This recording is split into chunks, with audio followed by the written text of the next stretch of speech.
Welcome to The Flirty Vegan, the podcast that motivates you to thrive through plant-based living. I'm your host, Jenny Chaffetz, certified life, breathwork, and vegan lifestyle coach. After decades of dieting and deprivation, I found the secret to living a compassionate, nourished life. Whether you've been vegan for years or you're just flirting with the idea, prepare to be inspired by real people who courageously chose health and love. It's time to look better, feel better, and do better. Well, hi everybody. Happy Thanksgiving. I am delighted to have you here at The Flirty Vegan. My name is Jenny Chaffetz. I'm your host. And before we even get into this amazing episode with the smart, driven, and inspiring Andrew deCoriolis, I want to say I am thankful for you, the listeners. I am thankful to have this platform of a podcast that features incredible guests who are teaching me how to do better in the world. And I'm just so grateful to engage with them and amplify their mission. And speaking of amplifying missions, let me just take a moment to tell you about mine. With this new platform of The Flirty Vegan, my goal is to spread the benefits and joy of a vegan lifestyle. And as a certified coach, I am here to support you on this journey, whether that's making a full-blown overnight change or taking baby steps, like Chuck talked about last time,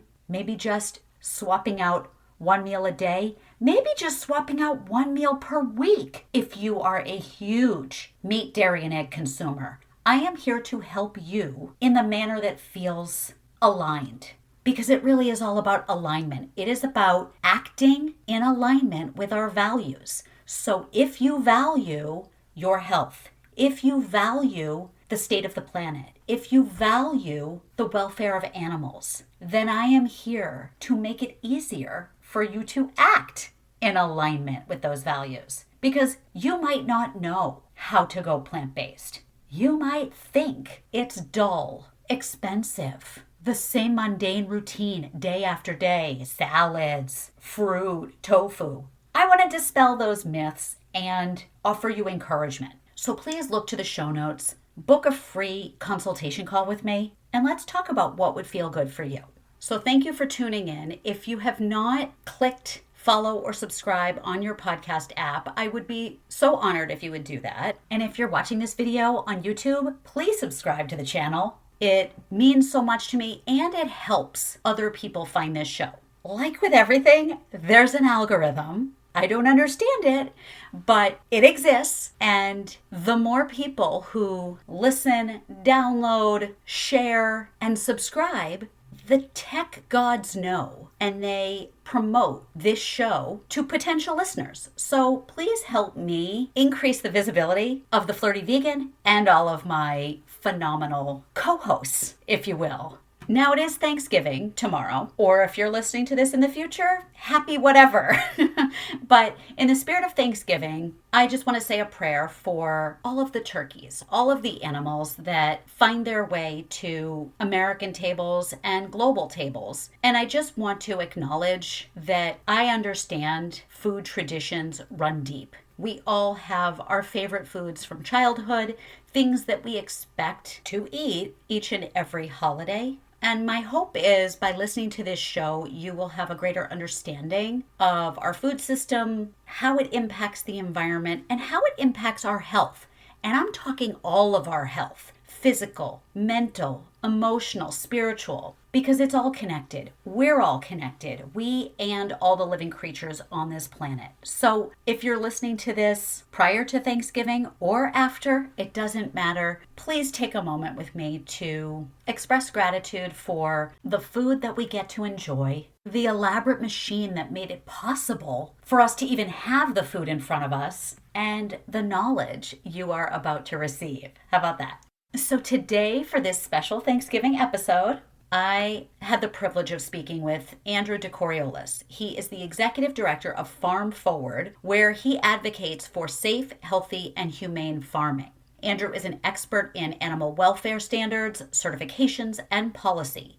He works with food companies, universities, and cities to help them improve the welfare of animals and increase the proportion of plant-based food in their supply chains. Andrew was responsible for creating and launching the Leadership Circle, a program aimed at helping institutions source more climate friendly food.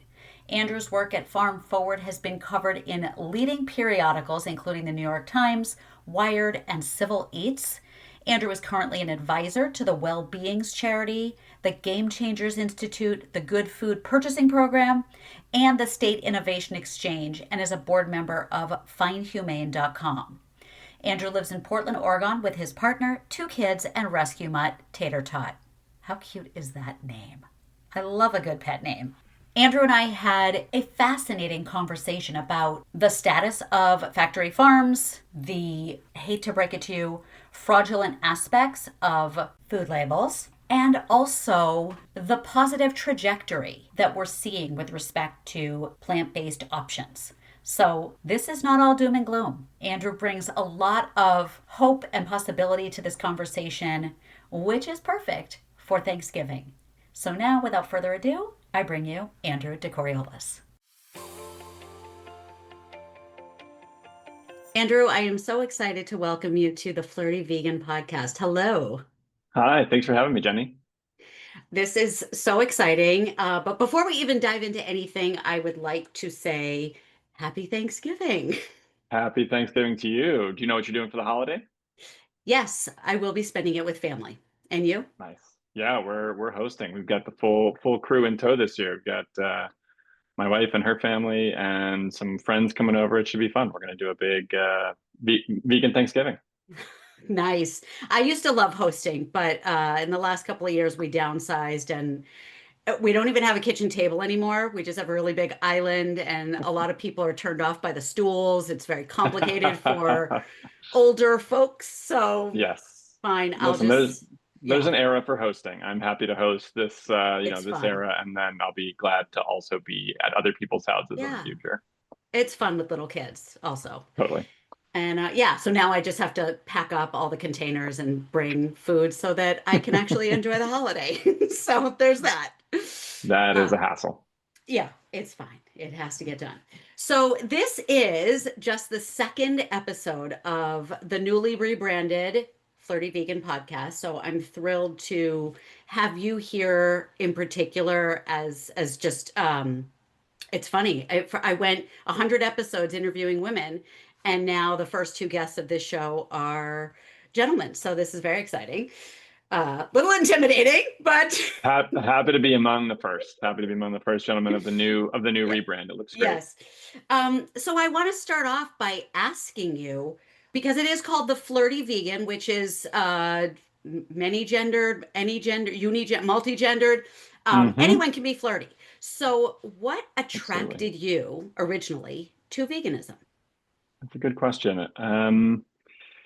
It was actually a friend. It was a friend of mine who I was eating with in college. I went to a college that had student cooperatives that served much of the food on campus, and students were responsible for everything from buying the food to preparing the meals to chefing and cleaning up. Oh, And I cooked in a vegetarian and vegan co-op for many years, and was having lunch with a friend of mine. And honestly, I had never really thought that carefully about vegetarianism, veganism, outside of the sort of environmental aspects of eating fewer animal products. I was an environmental science major and was thinking a lot about climate change, and so was concerned about it, but not from a not from an ethical perspective, really, not from an animal ethics perspective. And I had a friend of mine who was eating vegan, and I asked him just sort of like, "Oh yeah, why aren't you going to do X and Y? Why aren't you going to go there?" And he said, "Oh, they don't have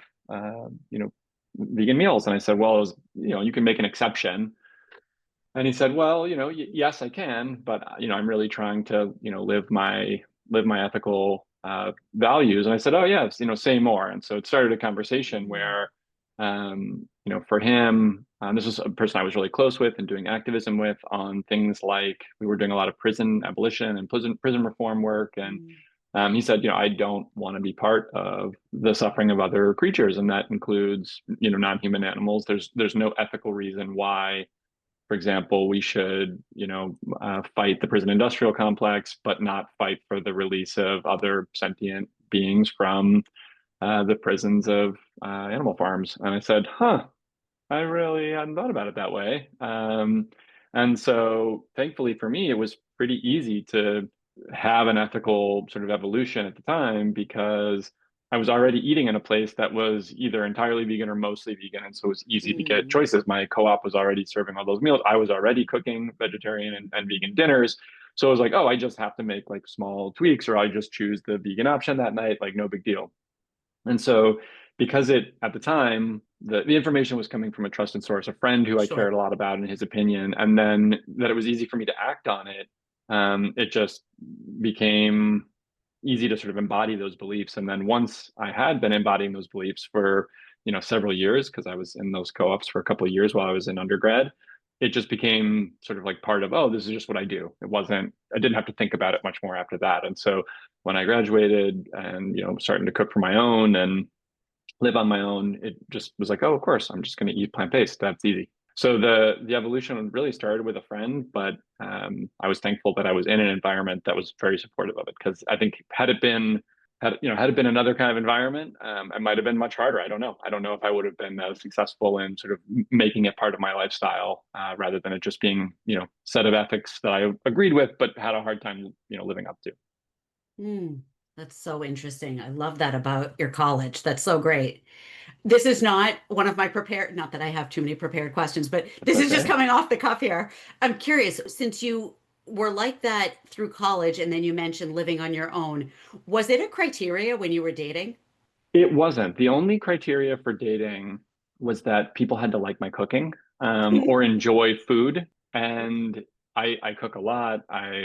Since college and cooking in co-ops, I've always lived in housing situations either with roommates or friends where we cooked and ate communally, and I just enjoy cooking. I've also Mm, been a gardener and a amateur farmer, and so just having food be an important part of my life and the sort of rhythm of what I do is think about and then prepare food and enjoy food.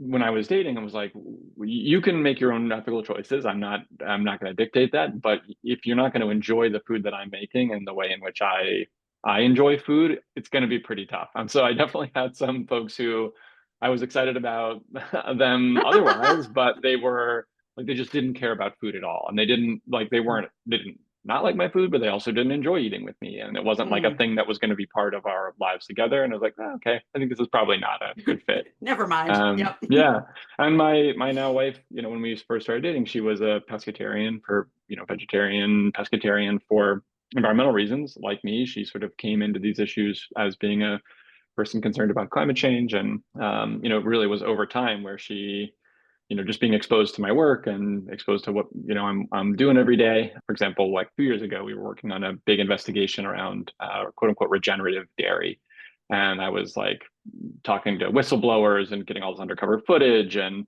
putting together all this research. And she was experiencing it through me. And at the time, she was still using dairy creamer in her coffee. Mm. And then after that, she was like, I gotta drop this. Like this is the last thing to fall, but we just gotta find a great plant-based creamer. So over a year, I think we probably had, I don't know, 25 different plant-based creamers.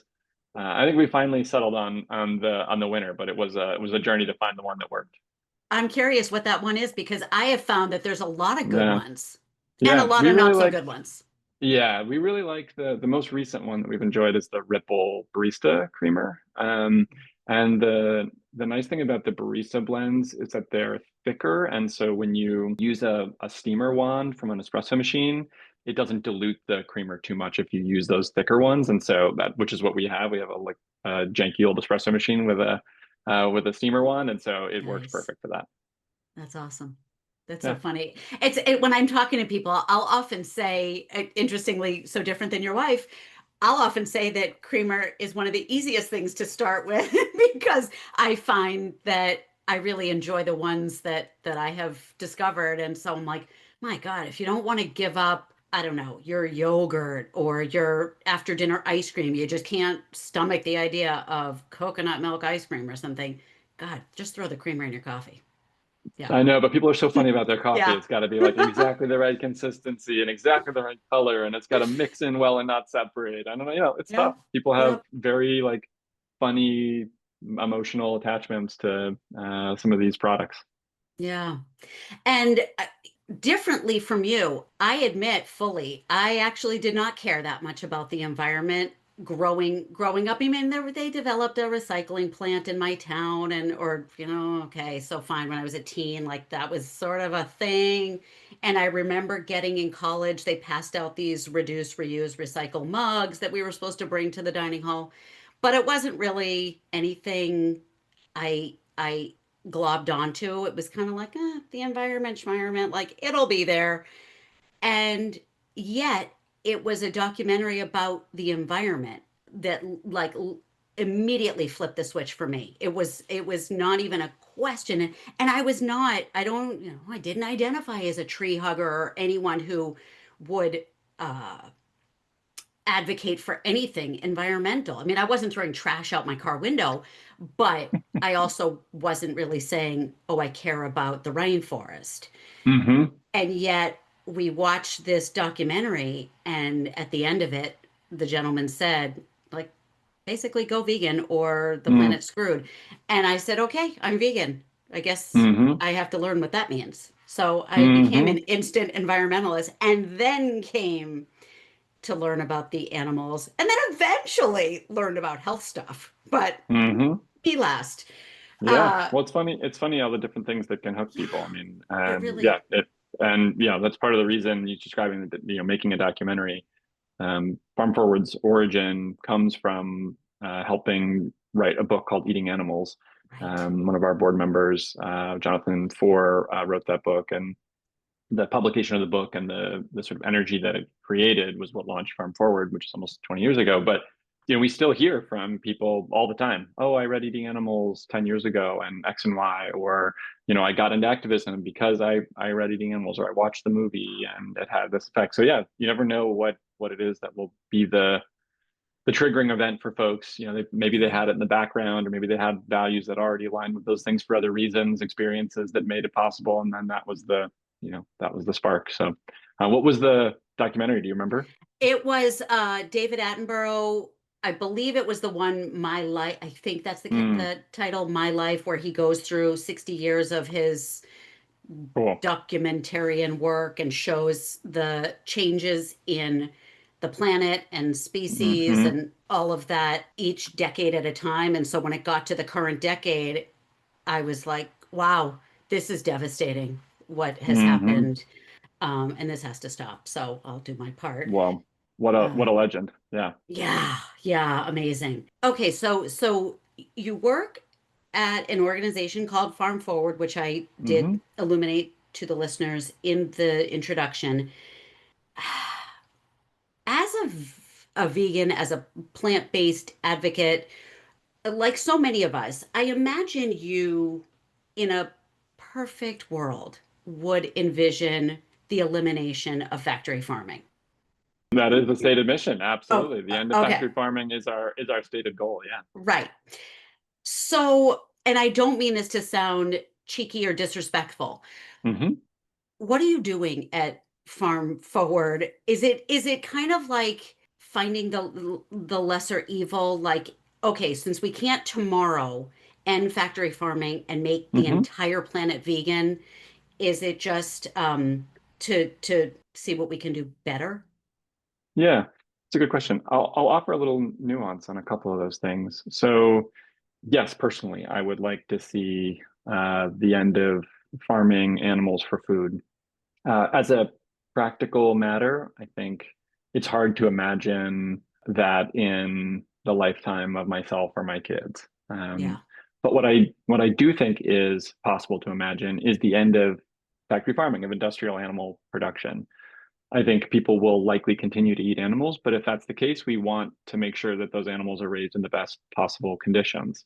Not to say that those are humane conditions or that that's, morally acceptable. People will ultimately make different calls about that themselves, but we don't want animals to suffer unduly on farms. And so, practically speaking, what we describe ourselves as doing is what we say is building the will to end factory farming. Ultimately, factory farming is a method of farming, but it's also a set of laws and policies and economic structures that enable a certain kind of farming.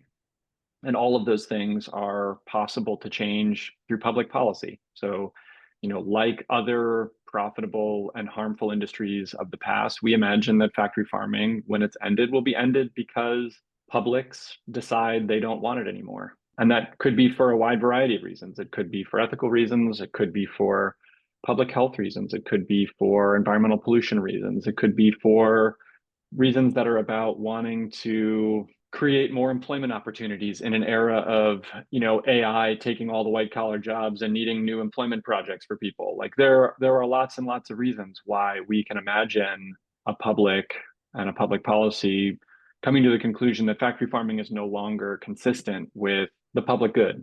And so we can invest in alternatives to factory farming. Those alternatives may include agricultural and farming policies that both, I think, promote significant shifts in diet towards plant-based eating and meals and the support of agriculture that produces those foods. But it may also include support for farming that raises animals in much higher welfare conditions than they're currently raised. And that's an acceptable outcome to us. And part of the calculus behind that, part of the reason why we think that's perhaps even a desirable outcome, is because it builds a bigger potential political coalition. I think, when you ask people today, do you want farmed animals to be treated in XYZ way, the ways in which they're treated on factory farms, 90% say no.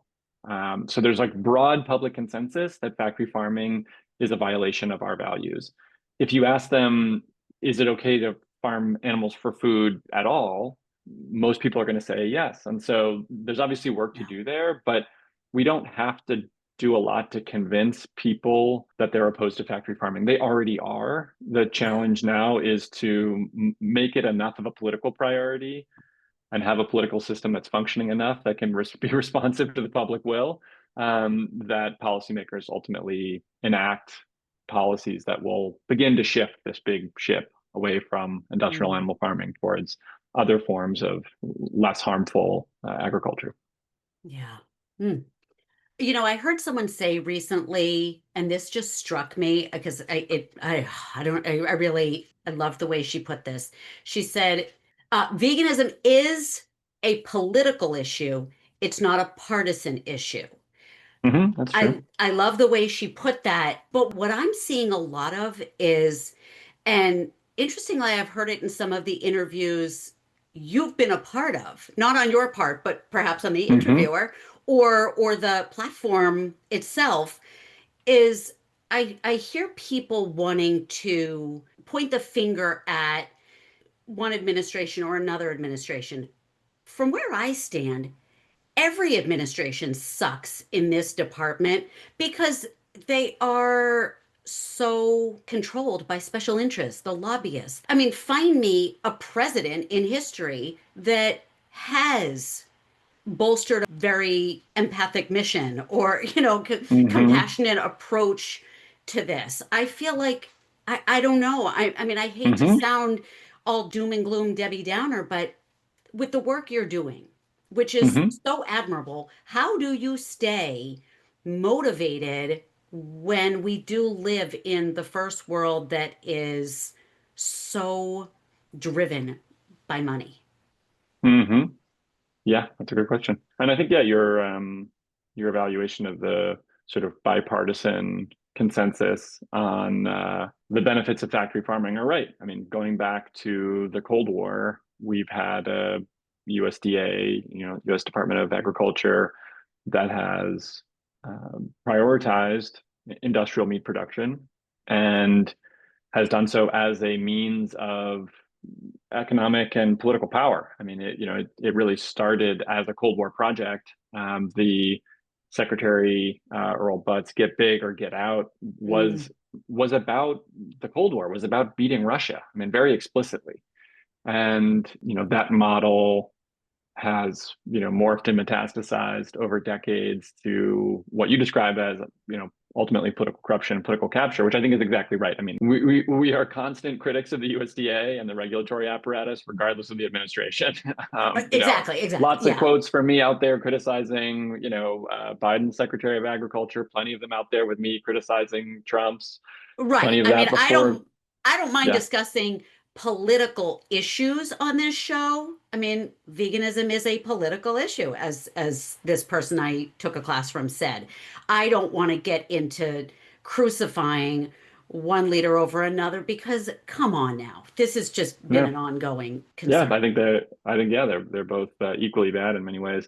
Interesting, and as you say, it is not a partisan issue. I mean, right now there has been a major effort within the current administration to change how both the National Institutes of Health and the Department of Defense use companion animals and other non-human animals for testing, and major changes to what's permissible and a major effort to stop the use of animals in unnecessary medical and laboratory testing. I that was not on my bingo card. Laura Loomer, who's an advisor to President Trump, and is, I would say, a very conservative sort of populist figure in the media, like being on the side of protecting beagles that are being experimented by the National Institute was like not on my bingo card. Wow. But it tells you that there is a broad bipartisan consensus against animal suffering, and I'm very supportive of any effort under any administration to reduce the suffering of non-human animals, whether that's in laboratory testing or whether that's, in farming policy. So, what do you think is going to move the needle, tip the scale, change people's perception in terms of, okay, so here we are the day before Thanksgiving.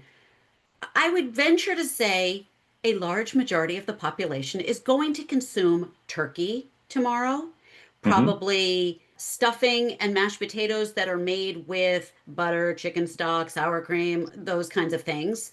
So there's going to be a lot of animal products on a lot of American tables tomorrow. What would you want to say to the listeners, either to change that for tomorrow or the day after, the days Mm-hmm. after? What do you think resonates that people will hear or want to hear or are open to hearing?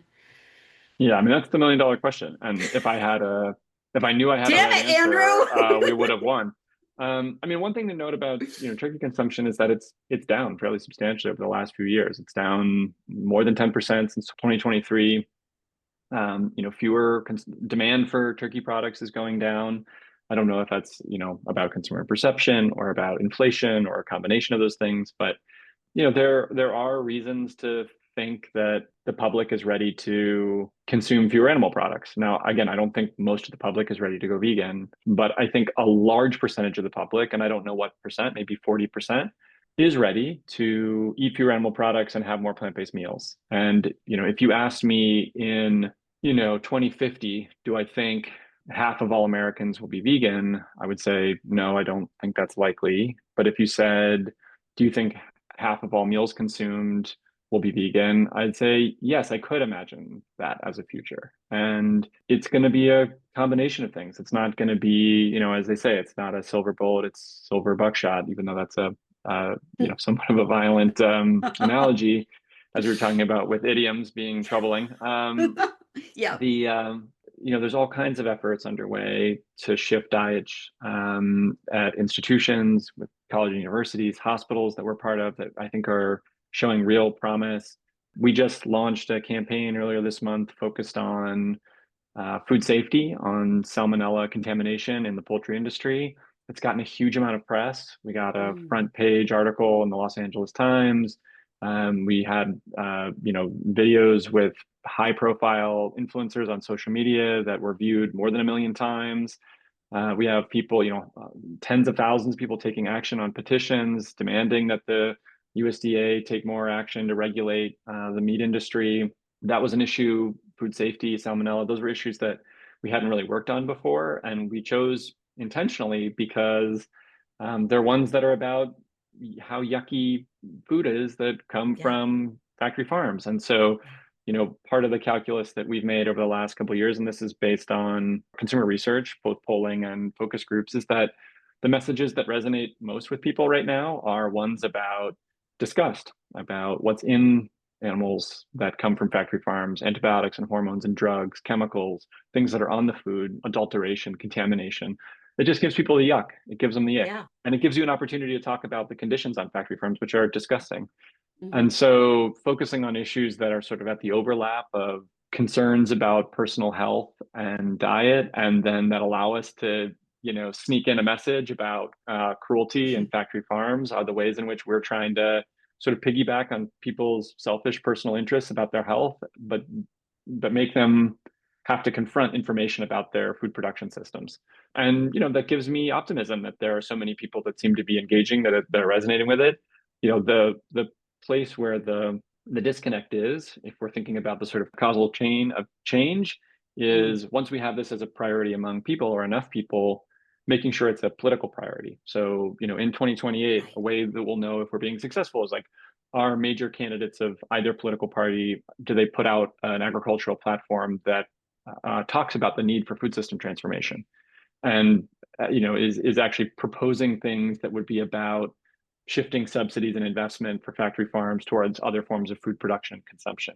Because if so, then we're starting Yeah. to, that would be a Mm. sign of real progress. But that is the kind of time scale we're talking on. We make a lot of investment to try to change public conversation and sentiment and turn that into political priorities. But obviously that's such a complicated, messy system. You're entering the realm of politics, and our politics are really volatile right now, especially. And it's hard to know whether or not this kind of concern from the public about whether it's food safety or pandemics or antibiotics or all of which touch issues of Yeah. factory farming. It's hard to know if any of those will become translated into political priorities. We'll do our best to see that they are, but it's no question that it's a challenge. It's funny that you use the term sneaking in the message. This doesn't relate to your life, but for the majority of people, they have to sneak vegetables into their kids' lives, but not if the house is plant-based. So Yeah. Weirdly, my kid loves broccoli, and my love 10 it. month old loves broccoli. So It's we awesome. eat a lot of broccoli.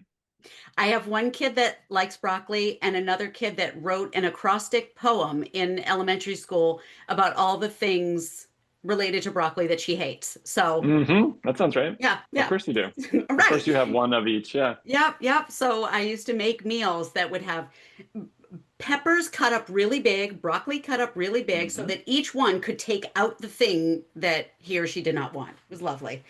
That's very Ah, accommodating of you as a parent. isn't it? Yeah, yeah. Not unlike every other parent in the world.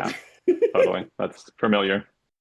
Hey, sorry for the interruption, but I have to tell you. So, at the Flirty Vegan, I have been promoting one on one coaching, and that is something I am still committed to. However, because so many people have been asking me about a group program, I figured, what the heck? Starting in January, let's prioritize our health, but not like a resolution that falls flat and ends in disaster. No, let's approach this gently. So, whatever your health concern is, to lose weight, lower your cholesterol, improve other health markers, maybe just have more energy and sleep better, that can all be addressed and accomplished by eating more plants and fewer animals. This program will give people a community environment along with a knowledgeable, supportive coach to pepper in science and strategy. And we will focus on how to easily, affordably, and deliciously incorporate more plants into our daily diet. So if that sounds good to you, please head to the show notes and click on the link to book a free connection call,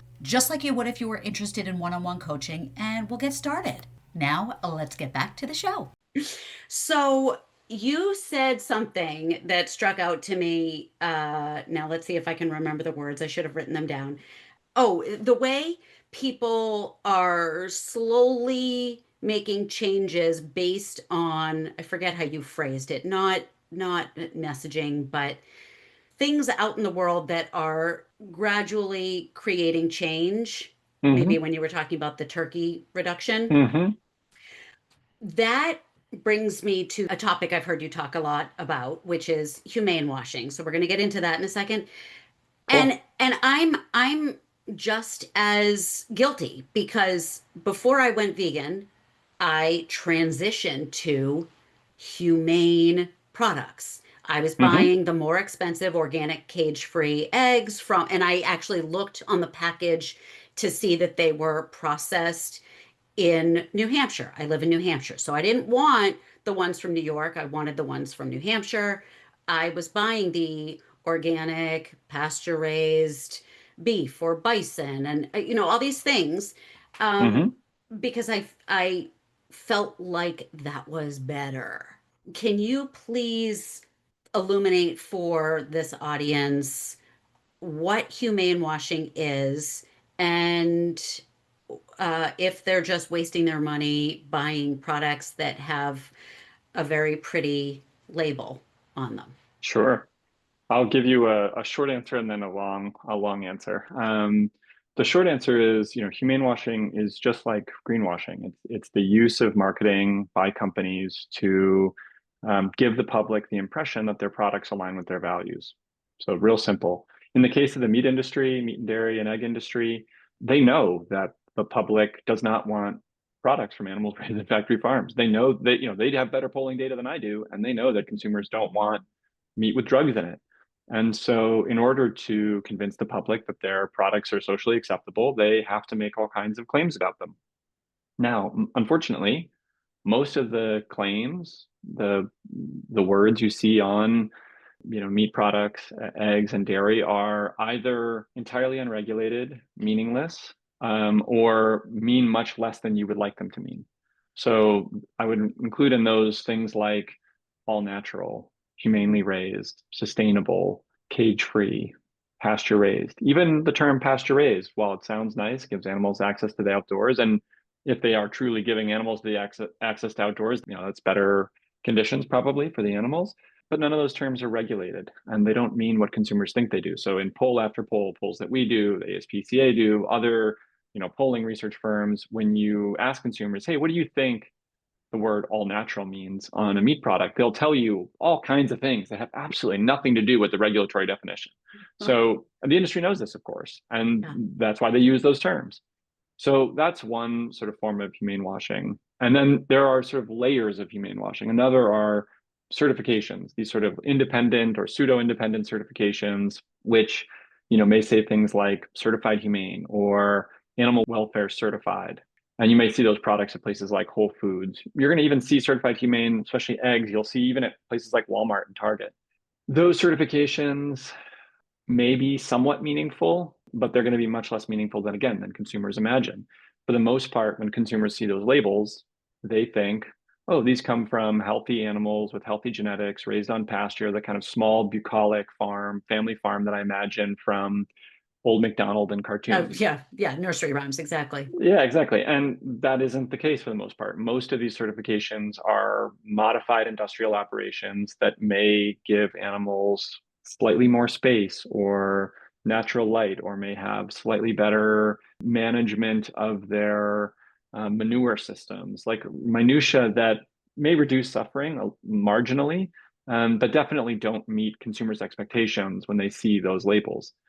And then there are a very few number of labels that are mostly run by, independent nonprofits that, do mean quite a bit and are high efficacy and really do mean that animals raised with those labels have come from small scale family farms where they were raised on pasture and come from breeding stock that had healthy genetics. And unfortunately, those products are mostly not available in grocery stores. So for the vast majority of consumers, when they go into their local grocery store and they see an animal product with a claim or a label that is something around animal welfare or sustainability, the chances are that that label means much less than they think it does.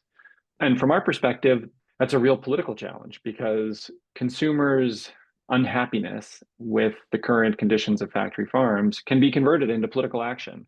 But that political action may be stymied if they are convincingly lied to, if they are told, yeah, actually, I can solve this problem just by buying differently. If I just shop differently, I can solve this problem.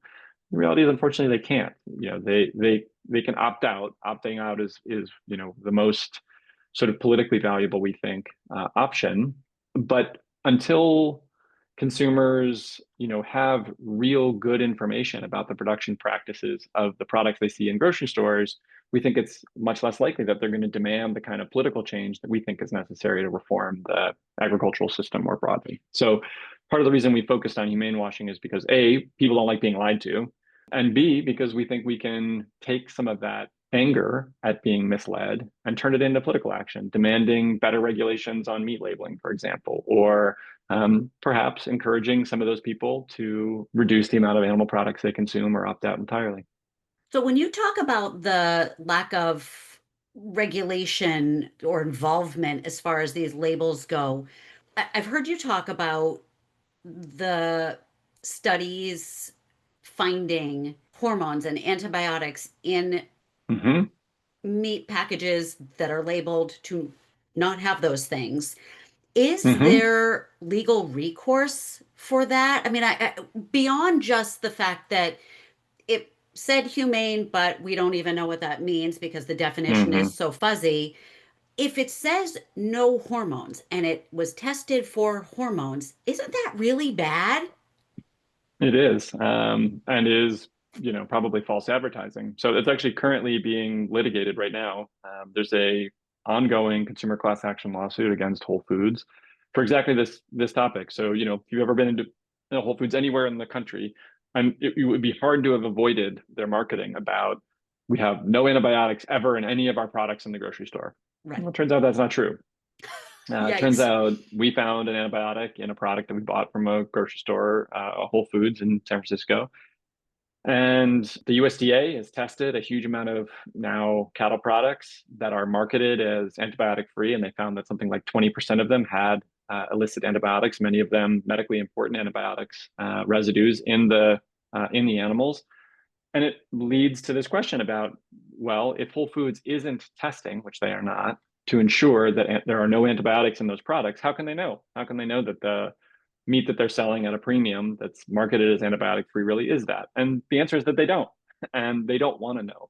The meat industry has avoided doing things like antibiotic residue testing because they don't want to know. Mhm. Because if they know that there's antibiotics in these products, they have to solve the problem, and Right. solving the problem is expensive. And Yeah. so they have avoided doing things like testing and transparency initiatives. And instead, we're happy to sell consumers products that probably contained antibiotics in them, even though consumers were paying a premium for antibiotic free meat.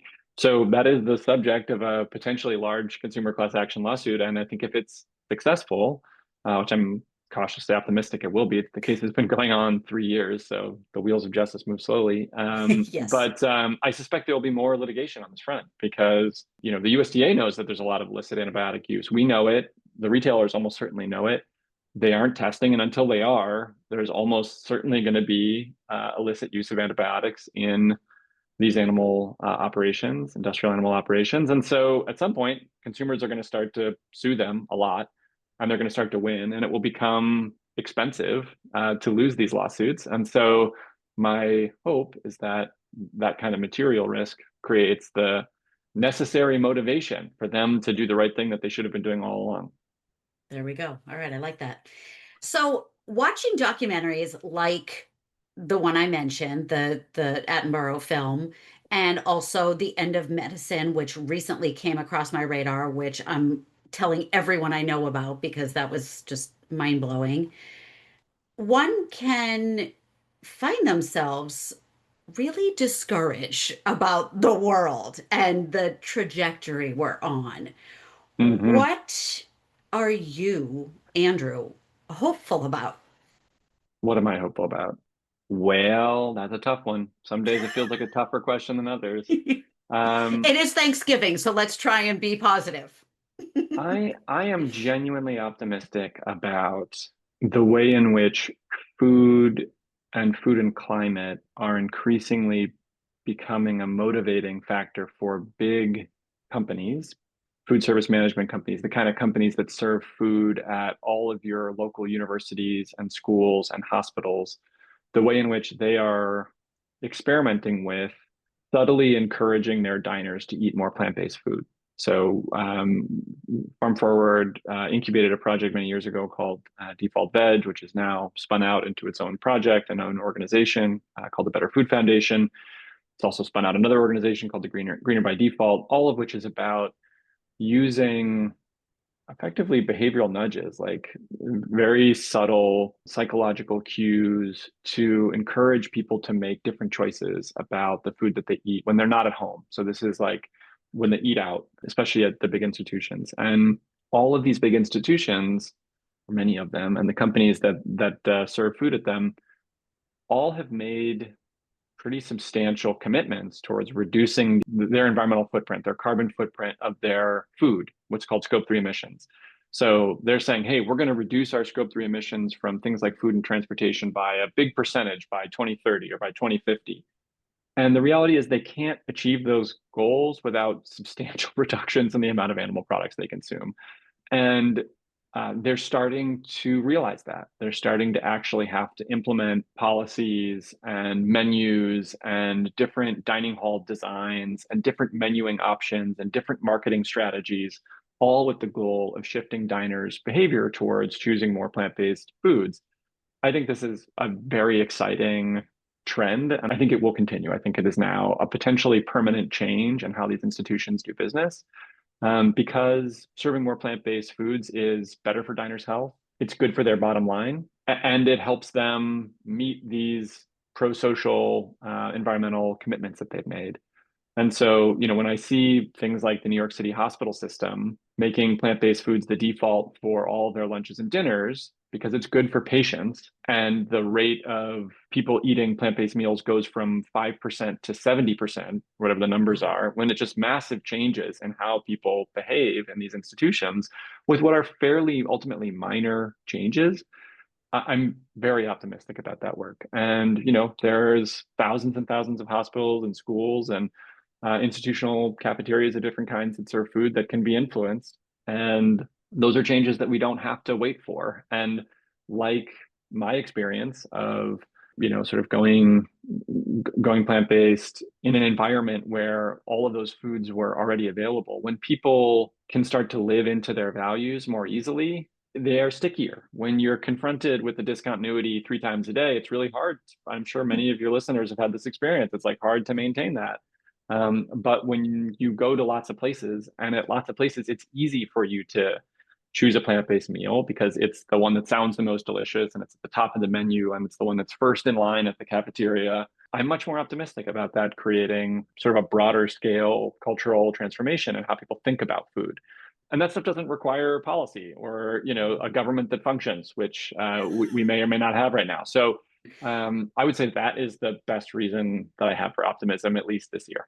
That's so good. And it's just so crazy. I was at lunch with someone today, and the person is very plant forward, plant conscious, and was asking me a lot of questions about the things I have learned and discovered. And so I felt free to share a lot of really gritty details. And she would periodically stop and like, I can't, and she knows not that it was la la la, let me eat my chicken, because she wasn't. We were both having plant-based meals, but she was having an emotional response. And I was on the verge of tears as I was talking about some of the images I've encountered. And I said, that is what I am hoping the change in this podcast does by bringing on people like you to share something positive and inspiring. It's not all devastation and morbidity and sorrow. So Mm-hmm. I had just said this a few hours ago. I swear, like these guests are going to be inspiring. So stay tuned. And now I feel very comfortable letting her know that this is an episode that won't make her super sad. So thank Well, you. I'm glad, yeah, glad to inject a positive note. Happy to add more optimism. I am genuinely, more optimistic. I mean, it's hard and often, depressing. The challenges seem significant, but at the same time, I think we should have lots of reasons to be hopeful. And I think, hope is also a political act, even when it doesn't seem like there's reason to it. Having it is an important thing. Yeah. So before we wrap up, I do want to give you space to share Hmm. with the listeners how they can follow your work, get involved, Sure. just be more active. Yeah. Thank you for that. The best way is to get on our newsletter, get on our email list, and that's at farmforward.com. There's a sign up button in the upper right. You can also follow us on any of the social media platforms you like best. We're on Instagram, Facebook, and TikTok. And you can follow me. I'm also on X on Twitter for better or worse. And so I'm there often there sharing opinions on news of the day. So if you're a nerd and want to talk about ag policy, come find me there. But I think the best bet is, yeah, just follow us on our newsletter. We'll send updates about new campaigns, opportunities to take action, ways in which you can sort of get involved either politically or by, signing a petition to support the kind of incremental change that we're trying to push all the time. And then, if there are things that we can do to support people as they make transitions in their communities, we're happy to do it. So we're connected to a big network of organizations that provide hands-on support to help people transition their institutions towards more plant-based eating. And so if you, like probably many of your listeners are a member of a church or a synagogue, or have kids in a school, or have a workplace that serves food, and you want to encourage those places to do better, both Farm Forward and some of our partners can help support that work in a hands-on way. And so, yeah, we'd love to hear from you if that's the case. And, we find that kind of change at the sort of grassroots and community level is often what keeps us motivated to keep doing this work when other things seem harder. So, yeah, we'd love to hear from your community. So just to elaborate a little bit more on that. So let's Yeah. say there is a university that Hmm. doesn't have a very robust plant-based option. Let us And know. Love to help. okay, so is that Yeah. they need to get in touch, or I No, would you can let get, you know? yeah, you can let, it sounds like there's a very specific example here you're thinking There about. is. Yeah, yeah. Yeah, you can let me know, and we can either directly, be in contact with the university, or some of our partner organizations like the Better Food Foundation, um, have robust university programs. We run a student activist ambassador program at Better Food Foundation that's all about supporting students as they advocate for changes on their campus, specifically in this direction, and offer lots of resources and student trainings, and then Mm, provide direct consulting. So if an institution says, yeah, actually, we do want more plant-based options, how do we do that? We have partners that will go in and do audits and help create recommendations and help them reorient their menus, really do sort of soup mm, to nuts kinds of support for institutions that are making this change. mm. And soup and nuts are two of my favorite things to eat. So there. And yeah, absolutely. And sometimes soup with nuts. Yes. So with that, in conclusion, I would like to ask you, and this does not have to be Thanksgiving themed. You can, go rogue on this. What are your favorite snacks, Mm, meal, beverage? Is there something favorite that you want mm. to entice the listeners with? Well, as a parent of two small children, meals are hectic time, and so we've gotten on a pretty, I would say, not regimented, but like a pretty well organized meal planning system to make the dinner decision making process a little easier for ourselves. Always good. And so my current favorite, which we actually did last night, was cauliflower shawarma. So we did like roasted cauliflower and red onions, chickpeas, tomato cucumber salad on the side, some fresh hummus, pita wraps, and then sort of special treat, which we don't always do, but sometimes we did the Beyond Beef steak tips, which I really like. Ooh, We roasted those up in an air fryer. Great, all together. Great little wrap. Delish. that's amazing. I didn't know about the steak tips. Oh, that's my favorite one. Steak tips are the best Wow. one. Wow. If you're someone who enjoys plant-based meats, I think that one's out of this world. That's good to know. Yeah, I mean, I try not, like you said, special occasion kind of thing, or, just as a Yeah, backup, I try not to rely on them too heavily. But sure. yeah, my daughter loves the tube. It's a la Mm-hmm. Jimmy Dean style, but The spicy pork one or the regular one? spicy better is better. Yeah. Spicy better. Us too. Yeah. Yeah. I've done that one in pozole. It's really good in like a pozole Oh, style soup. It's delish. I haven't thought to do that. I'm obsessed with the fiber fueled cookbook recipe Mm, of pozole. It's nice. I don't think I mm, made that one. yeah, it's check that one out. A good one to check out. Yeah, it could be actually a Yeah, good holiday meal. A little, right? if someone hasn't fully made their Thanksgiving menu yet, pozole is not a Yeah, bad option. it's perfect. Well, Andrew, thank you so much for being here. I'm so Thanks, Jenny. Glad to be grateful here. for your wisdom, and I wish you a very happy Thanksgiving. Thank you. You too. Well, as you could gather, Andrew deCoriolis is a very busy man with a lot of items on his agenda list.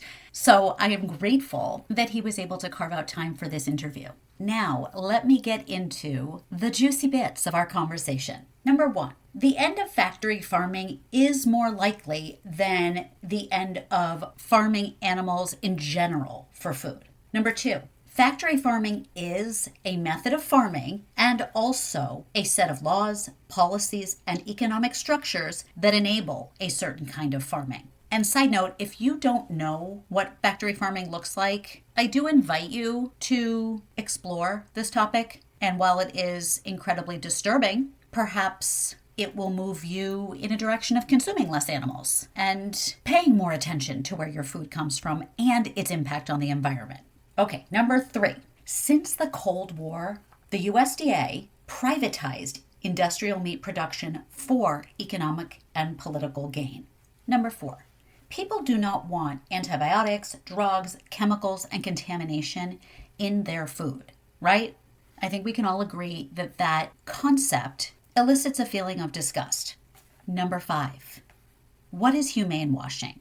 And for that matter, what is greenwashing? These are terms that might not be familiar to everyone, but it is the use of marketing by companies to give the public the impression that their products align with your values. Values that pertain to the environment would be greenwashing, and values that pertain to animal cruelty and the sourcing of animals for food, that's humane washing. Which brings me to number six. Because most people do not want meat, dairy, and eggs with drugs in them, there are layers of humane washing at work.